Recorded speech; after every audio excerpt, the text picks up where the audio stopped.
Time table आने के बाद सबसे बड़ा क्वेश्चन रहता है कि एग्ज़ाम की तैयारी कैसे करनी है। शुरू के कुछ दिन तो नोट्स अरेंजमेंट में, बुक्स अरेंजमेंट में या कहीं से कुछ वो गाइड टाइप आइटम मिल जाए, उसके अरेंजमेंट के 2-4 दिन निकल जाते हैं। फिर प्रिपरेशन कैसे स्टार्ट करनी है, अब हमको टाइम इन्वेस्टमेंट की बात होती है कि कितना टाइम किस सब्जेक्ट में या कहाँ-कहाँ पर इन्वेस्टमेंट किया जाए। मान लेते हैं मान क्या लेते हैं अभी next month Madhya Pradesh medical science university एमपीएमएसयू की एग्ज़ाम शुरू होने वाली है अप्रैल में। आज है 19 मार्च। 19 अप्रैल से बीएससी नर्सिंग फर्स्ट ईयर की एग्ज़ाम होने वाली है। एक एग्जांपल के लिए हम उसको उठा ले रहे हैं अभी। तो आज से अगर हम काउंट करें तो लगभग 30 दिन हमारे पास हैं। बीएससी नर्सिंग फर्स्ट ईयर में 6 पेपर होते हैं, 6 एग्ज़ाम होती हैं, main exam. Computer internal exam होता है। मैं ये ईयर वाइज़ सिलेबस की बात कर रहा हूँ। आप अपने हिसाब से इसको मॉडिफ़िकेशन कर सकते हैं। आपका सेमेस्टर वाइज़ सिलेबस है या जो भी है, या सेकंड ईयर में है, थर्ड ईयर में है, फोर्थ ईयर में है। सेमेस्टर आपका थर्ड सेमेस्टर है, फिफ्थ है, सिक्स्थ है, जो भी है। आपको उस हिसाब से मॉडिफ़ाई कर लेना है कि एग्ज़ाम्पल के लिए अपन बीएससी नर्सिंग फर्स्ट ईयर जो कि ईयर वाइज़ सिलेबस है उसके हिसाब से बात करेंगे। 19 अप्रैल से एग्ज़ाम है, आज है 19 मार्च, हमारे पास लगभग 30 दिन है, 6 एग्ज़ाम होने हैं। तो 6 एग्ज़ाम के लिए 30 दिन में अगर हम डिवाइड करेंगे तो एक सब्जेक्ट को 5 दिन हम दे सकते हैं। ठीक, 6 पंचे 30, 30 दिन हो जाएगा। इसमें से हमको ये करना है कि जिस सब्जेक्ट का पेपर सबसे लास्ट में है, उसको हम पहले पढ़ना शुरू करेंगे। जिस सब्जेक्ट का पेपर सबसे पहले है, उसको हम सबसे लास्ट में पढ़ेंगे। ठीक है? तो अभी जैसे 19 अप्रैल को एनाटॉमी फिजियोलॉजी का एग्ज़ाम है, तो हम उसके 5 दिन पहले से एनाटॉमी फिजियोलॉजी पढ़ना शुरू करेंगे। सबसे लास्ट में उसको ही दिया है हमने, ताकि वो ताज़ा रहेगा, आपके दिमाग में याद रहेगा आपको और आप एग्ज़ाम में अच्छा परफ़ॉर्म कर पाएँगे। तो पहला तो हो गया टाइम मैनेजमेंट, और इसके साथ ध्यान ये रखना है कि ज़रूरी नहीं है कि आप 5 दिन ही दें। 5 दिन का हमारे पास समय है एक सब्जेक्ट के लिए। अगर कोई सब्जेक्ट ऐसा है जो आपको लग रहा है कि ये तो ईज़ी है या इसको मैंने प्रिपेयर किया हुआ है, तो उसमें से 2 दिन निकाल के आप किसी ऐसे सब्जेक्ट को दे सकते हैं जो आपको थोड़ा टफ़ लगता है, या आपको समझ आना चाहिए उसमें। तो 5 की जगह 7 दिन टफ़ वाले को दीजिए और जो ईज़ी है उसको 5 की जगह 3 दिन दीजिए। इस हिसाब से मॉडिफ़िकेशन भी आप कर सकते हैं। तो पहला तो ये हो गया हमारा कि टाइम मैनेजमेंट या टाइम का जो इन्वेस्टमेंट है एग्ज़ाम की प्रिपरेशन के लिए, वो किस तरीके से करना है। दूसरा आपको क्या करना है, जब आप प्रिपरेशन करेंगे, कोई भी टॉपिक है, यूनिट है, आप उसको पढ़ रहे हैं, तो शॉर्ट नोट्स ज़रूर बनाना है। शॉर्ट नोट्स आपको जब एग्ज़ाम का 1 दिन, 2 दिन बचेगा, बीच में जो गैप रहता है, उसमें उन शॉर्ट नोट से ही पढ़ाई करनी है। जहाँ पे आप एग्ज़ाम देने जाते हैं, वहाँ पे भी आप अपने नोट्स लेके जाते हैं, बुक्स लेके जाते हैं। कितनी बुक्स लेके जाओगे आप? एक छोटी-सी डायरी, ये टीएनआई की डायरी है। तो एक छोटी-सी डायरी आपको बनानी है और उसमें शॉर्ट नोट्स तैयार करने हैं। तो शॉर्ट नोट्स किस तरीके से तैयार करते हैं, उसके लिए एक अपन एग्ज़ाम्पल ले लेते हैं। अपन एक टॉपिक उठाते हैं माइक्रोबायोलॉजी से, जिसका नाम है इम्यूनिटी। अब इम्यूनिटी क्या है, कितने टाइप की होती है माइक्रोबायोलॉजी के हिसाब से? तो इम्यूनिटी मेनली 2 टाइप की है, पहला है इन्नेट इम्यूनिटी, दूसरा है इन्नेट एक्वायर्ड इम्यूनिटी में इम्यूनिटी। फिर स्पीशीज़ इम्यूनिटी है, रेशियल इम्यूनिटी है और इंडिविजुअल इम्यूनिटी है। फैक्टर अफेक्टिंग एज, शुरू में जब एज कम रहती है बच्चों की, इम्यूनिटी थोड़ी कम रहती है। फिर एडल्ट एज में इम्यूनिटी पीक पे रहती है, ओल्ड एज में इम्यूनिटी फिर कम हो जाती है। तो एज फैक्टर अफेक्टिंग में आ गया। फिर है न्यूट्रिशनल स्टेटस, किसी पर्सन का किस प्रकार से है, कैसा है। अगर न्यूट्रिशनल स्टेटस अच्छा है तो इम्यूनिटी अच्छी रहेगी, अगर माल न्यूट्रिशन है तो इम्यूनिटी वीक हो सकती है। फिर है हार्मोनल इन्फ्लुएंस, कुछ हार्मोनल डिसऑर्डर हैं जैसे कि डायबिटीज़ मेलाइटिस है या एड्रिनल डिसफंक्शन है, हाइपोथायरायडिज्म है, तो ये इंक्रीज करता है ससेप्टिबिलिटी टू इन्फेक्शन, इन्फेक्शन होने के चांसेस ऐसे में बढ़ जाते हैं। तो फैक्टर अफेक्टिंग इम्यूनिटी में 3 हो गया, एज, न्यूट्रिशन और हार्मोनल इन्फ्लुएंस। फिर है मैकेनिज्म ऑफ इन्नेट इम्यूनिटी, क्या जो इन्नेट इम्यूनिटी है वो किस तरीके से काम करती है। पहला है स्किन। स्किन एक फिजिकल बैरियर है। कंजक्टाइवा, हमारी जो आइज़ है, इसमें लाइसोजाइम नाम से एक एंजाइम, हाँ, जो हमारे टीयर्स आंसू होते हैं, लाइसोजाइम नाम से एक एंजाइम होता है उसमें, बैक्टीरिसाइडल है, बैक्टीरिया को किल करने का काम करता है। नोज या हमारा जो म्यूकस मेम्ब्रेन है रेस्पिरेटरी सिस्टम का, जीआई सिस्टम का, ये क्या करता है, स्टिकी नेचर का होता है, चिपचिपा। तो अगर कोई माइक्रो ऑर्गेनिज्म, बैक्टीरिया, कुछ भी कंटेंट उसमें इंटर करता है तो वो म्यूकस मेम्ब्रेन में ट्रैप हो जाता है, फंस जाता है और फिर बाहर निकल दिया जाता है। इसलिए आपको जो स्नीजिंग होती है, खांसी आती है, ये सब इम्यूनिटी का ही एक एक्ट है। जेनेटो यूरिनरी जो सीमन है, ये बैक्टीरियासाइडल होता है। वेजाइनल सिक्रेशंस होते हैं, ये भी एसिटिक होते हैं। एसिटिक होने की वजह से ये भी बैक्टीरियासाइडल होते हैं, एक फेवरेबल एनवायरनमेंट नहीं देते हैं। तो ये हो गया मैकेनिज्म ऑफ इनेट इम्यूनिटी।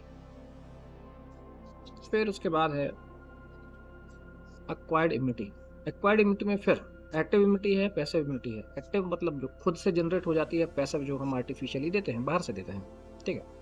अब एक्टिव में फिर दो प्रकार हैं। एक्टिव में पहला है नेचुरल एक्टिव, दूसरा है artificial active.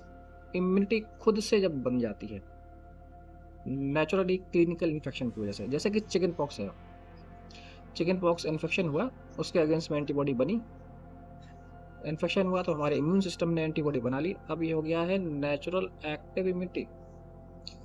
Artificial active immunity, artificial active immunity में जब हम इंटेंशनली, जानबूझकर क्लिनिकल इन्फेक्शन क्रिएट करवाते हैं ताकि उस पर्टिकुलर डिसीज की या माइक्रो ऑर्गेनिज्म की एंटीबॉडी बन जाए, तो वो कहलाएगा आर्टिफिशियल एक्टिव इम्यूनिटी, जिसमें आते हैं सारे के सारे वैक्सीनेशन। वैक्सीन में जैसे अगर अपन बात करें ना, बीसीजी या polio vaccine, corona vaccine, corona vaccine में कोरोना का ही वायरस होता है। किसी भी माइक्रो ऑर्गेनिज्म की, किसी भी माइक्रो ऑर्गेनिज्म की एक क्वालिटी होती है जिसको बोलते हैं पैथोजेनिसिटी। पैथोजेनिसिटी मतलब होता है डिसीज कॉजिंग एबिलिटी, बीमारी उत्पन्न करने की क्षमता। कुछ प्रोसेस के थ्रू ये पैथोजेनिसिटी डिस्ट्रॉय कर देते हैं कि यानी वो माइक्रो ऑर्गेनिज्म अब डिसीज कॉज नहीं कर पाएगा, लेकिन बॉडी में इन्फेक्शन करा के एंटीबॉडी जनरेट करवा सकता है। यही काम होता है वैक्सीनेशन का या वैक्सीन का। ये हम, जब आप ध्यान दीजिए, कभी बच्चों को आप वैक्सीनेशन के लिए लेके जाइए, या अभी आपने कोरोना का वैक्सीन लगवाया होगा, तो जब हम वैक्सीन लगवाते हैं या बच्चों को वैक्सीन लगवाने ले जाते हैं, वैक्सीनेशन के बाद उनको फीवर आता है। फीवर इसलिए आता है क्योंकि उनकी बॉडी में इन्फेक्शन हुआ है उस वैक्सीन की वजह से, क्योंकि उसमें माइक्रो ऑर्गेनिज्म था वही। अभी किल भी हो सकता है या लाइव कुछ भी हो सकता है, वैक्सीन के भी अलग अलग टाइप होते हैं। तो वो इन्फेक्शन कराते हैं इम्यून सिस्टम में, उसके अगेंस्ट में एंटीबॉडी बनाता है, एंटीबॉडी बनाता है, और वो एंटीबॉडी फिर परमानेंट हमारी बॉडी में या लंबे समय तक हमारी बॉडी में रहती है। फिर वही वायरस या बैक्टीरिया अगर बॉडी में एंटर करने की कोशिश करता है तो हमारी बॉडी में जो एंटीबॉडी बन गई है उसको किल करने का काम करते हैं और डिसीज हमको नहीं हो पाती है। ये हो गया नेचुरल और artificial active immunity. Natural active immunity में भी जैसे हमने चिकन पॉक्स का एग्जांपल लिया है, वो भी बॉडी में इन्फेक्शन हो रहा है, वो लेकिन नेचुरल तरीके से हो रहा है, वो हम करवा नहीं रहे हैं, और इसमें आर्टिफिशियली हम इन्फेक्शन करवा रहे हैं, और हमारी दोनों में हमारी इम्यूनिटी ही एंटीबॉडी बना रही है। तो ये हो गया एक्टिव इम्यूनिटी। दूसरा है पैसिव इम्यूनिटी। पैसिव इम्यूनिटी में मतलब कि किसी और से इम्यूनिटी ले रहे हैं। तो इसमें है एक नेचुरल पैसिव इम्यूनिटी, जिसमें मदर से फीटस को, जो गर्भ में बच्चा होता है, तो मदर से फीटस को इम्यूनिटी मिलती है, प्रोवाइड होती है IgA या मिल्क कोलेस्ट्रॉल के थ्रू। तो ये हो गया नेचुरल पैसिव इम्यूनिटी, प्राकृतिक रूप से नेचुरली पैसिव, किसी और से, मदर से फीटस को मिलता है। दूसरा होता है आर्टिफिशियल पैसिव इम्यूनिटी।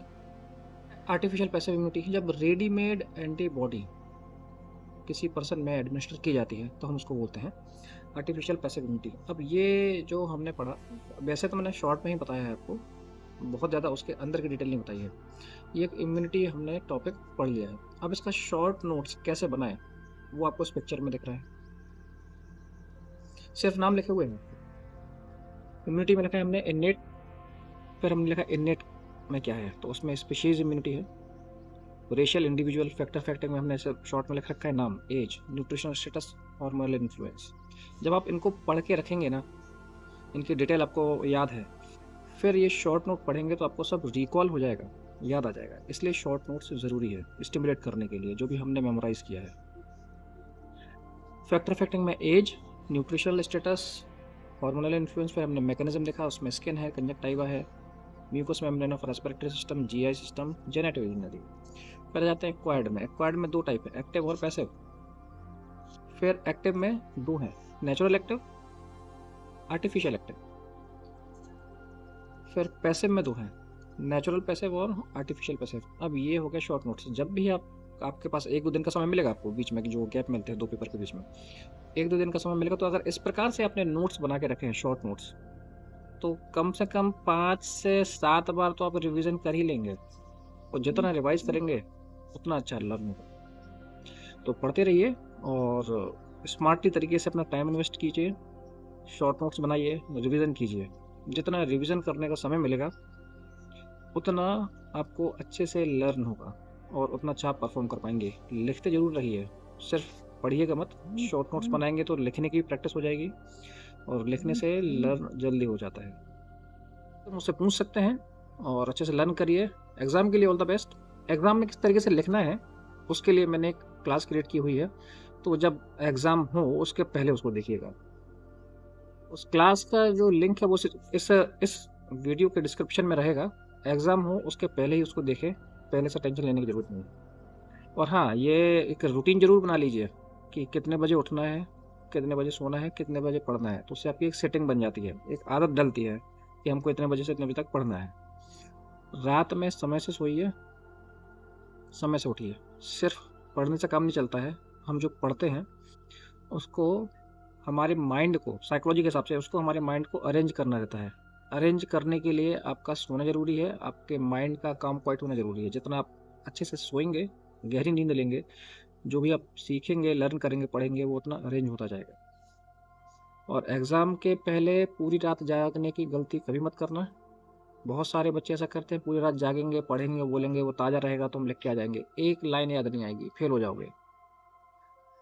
जितना भी पढ़ा है, अगर सुबह 8 बजे, 9 बजे, 10 बजे एग्ज़ाम है आपका, आपने जो पढ़, और कल एग्ज़ाम है जैसे कि, आज रात में 10 बजे पढ़िए, आराम से सो जाइए, मोबाइल को स्विच ऑफ कर दें। 10 बजे सोइए और सुबह 6 बजे उठ जाइए।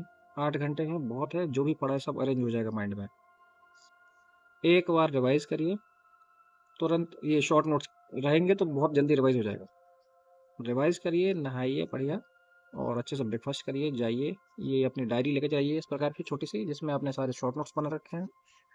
एक बार वहाँ पे लर्न करना है, रिवाइज़ करना है, बंद करिए, और बस जो भी आपने पढ़े हुए हैं, शॉर्ट नोट्स बनाए हुए हैं, अगर उस प्रकार के कोई भी क्वेश्चन आते हैं तो आप उसको ज़रूर लिख कर ही आएँगे, वो आपको 100% याद आएगा। और पढ़ते समय ये मत सोचिए, जो हमने पढ़ा है, कल जो पढ़ा था वो आज हमको याद नहीं आ रहा है। वो आपके दिमाग में स्टोर है, माइंड में स्टोर है, इसलिए चिंता मत करिए। सोइए, ढंग से सोइए और पढ़िए अच्छे से, और ऐसा नहीं सिर्फ सोते ही रह गए, अच्छे से पढ़िए। और समय, एक दिन में कम से कम 7-8 घंटे आपको सोना है, तभी वो माइंड में स्टोर हो पाएगा। Thank you, all the best.